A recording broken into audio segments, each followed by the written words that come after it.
Yeah, keep it right there.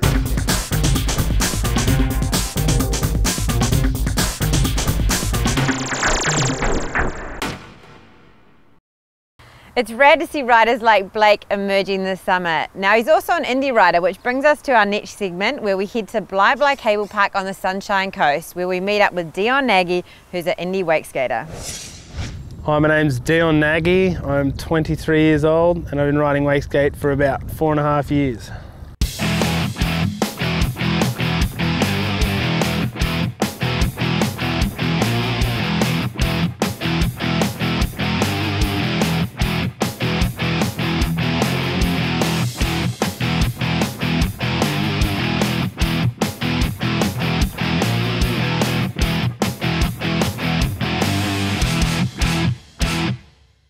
First cable wakeboard ride was at Logan cable ski.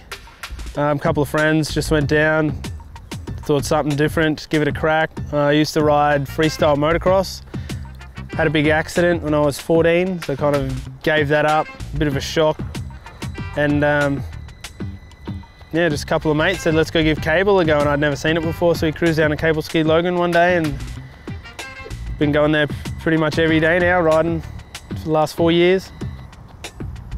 Originally I was wakeboarder, had a crash here at a competition about 2.5 years ago, blew my knee out, my right knee, and then kind of let it heal up and started getting on the wake skate again until felt the knee was strong enough and just fell in love with wake skating and never looked back. Now I ride both. I really enjoy wake skating so much just because it's so free. The board's not attached to your feet, you can spin it, you can flip it. Everything's a lot harder. It takes a little bit more skill to be able to hit certain rails, and it's just different. When I'm not on the water, wake skating or wakeboarding or skiing, doing whatever, I'm always on some kind of board. It doesn't matter if I'm in the snow, snowboarding, or I'm on my electric skateboard, you know, carving up the parks. I'm always on a board riding somewhere. There's so many changes in wake skating since I first started. I remember back when I first ever seen what a wake skate was, and you know, the biggest trick was like a shove it or maybe a 3-shove if you're lucky. And even over in America, you know, the boys over there are pushing it so quickly. In the last 4 years it's changed. Now everyone's doing double flips and flips varials, and you know, boards have changed, gone from just pieces of ply kind of just to full composite boards with impact bases and full timber skates with, you know, concave on the deck. And now, you know, everyone used to use volleys back in the day because they were the lightest and cheapest shoe, and now Nike specifically make a shoe that's waterproof and for wake skating. It's just fantastic. Last couple of seasons have been really good. You know, last year I got approached by a company called Indy, and we started riding for them, and you know, he hooked us up with a couple of boards and stuff to begin with, and then, you know, just kind of we grew together as a company as well as you know, a rider, and started talking about doing some research and development to try to build a skate, you know, like that I can ride and that other people like, so to put my inputs into the skate kind of thing. And it's been really good. We've started to build heaps of boards and we've done heaps of prototypes, and this one here is the Indy Timber Flat Deck.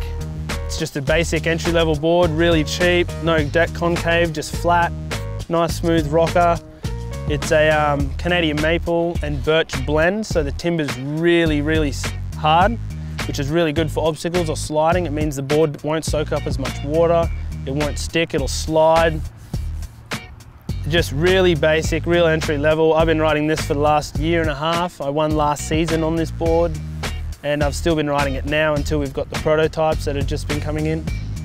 Currently we've got this board here, which is this is actually the first prototype of my signature board, which is really cool. We worked on this, we spent about 6 months or so. We built 3 different types of boards.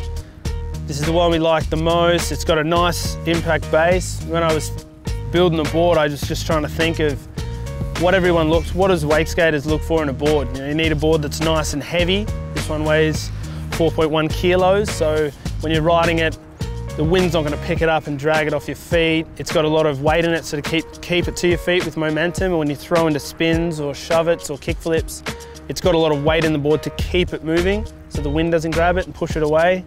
You've got a nice impact slider base on it, which is fantastic to keep it even smooth the whole time you've got the board, as well as you can keep your graphics underneath so they don't wear off like the timber boards. It's a full composite board, high dense foam in the center.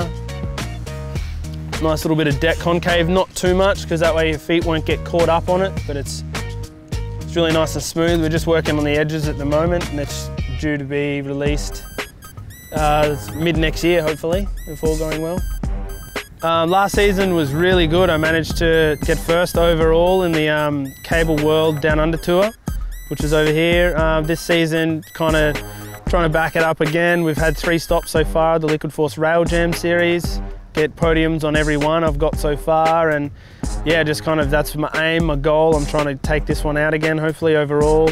We've got heaps of stuff going on this summer or the end of the season with winching. We've got some pool gaps, some big drops, a couple of rail setups, trying to get real urban with the winching this year, try to get into some crazy different spots. A little bit of boat riding hopefully towards the end of this year to get ready for next season, to break into the boat riding scene. Possibly Philippines at the end of the year or start of next year with all the indie team riders. There's a new park being built over there, as well as go and visit CWC, which would be really exciting. And if you guys want to see it, you can catch it on Wake Life TV.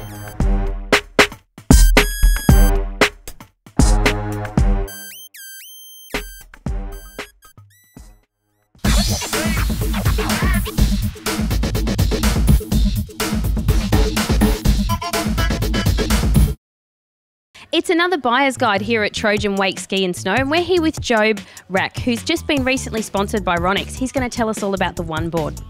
Okay, for 2012, the One has changed heaps. They've made it wider, as you can see. It's a very different shape from the 2011 board.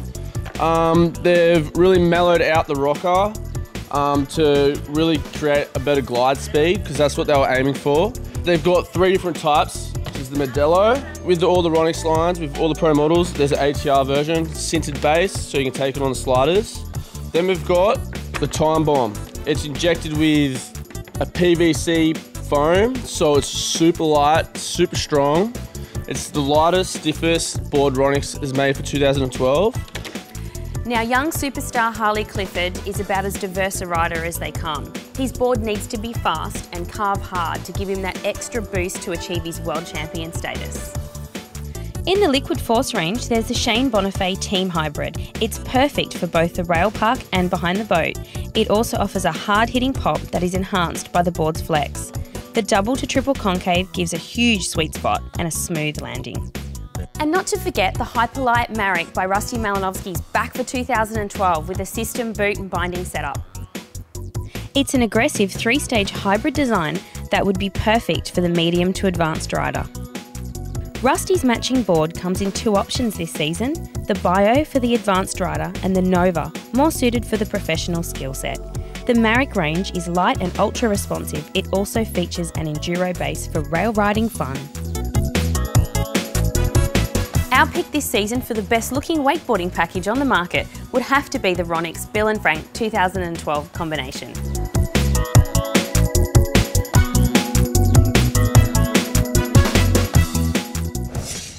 That's it from us at Wake Life this week. Now don't forget to tune in next week for some more wakeboarding action. Now in the meantime, if you're bored, don't forget to head to wakelife.com.au for more wakeboarding videos. See you next week.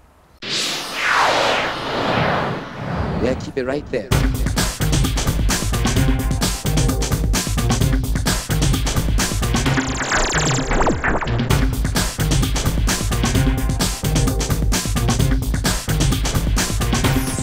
Yeah, keep it right there.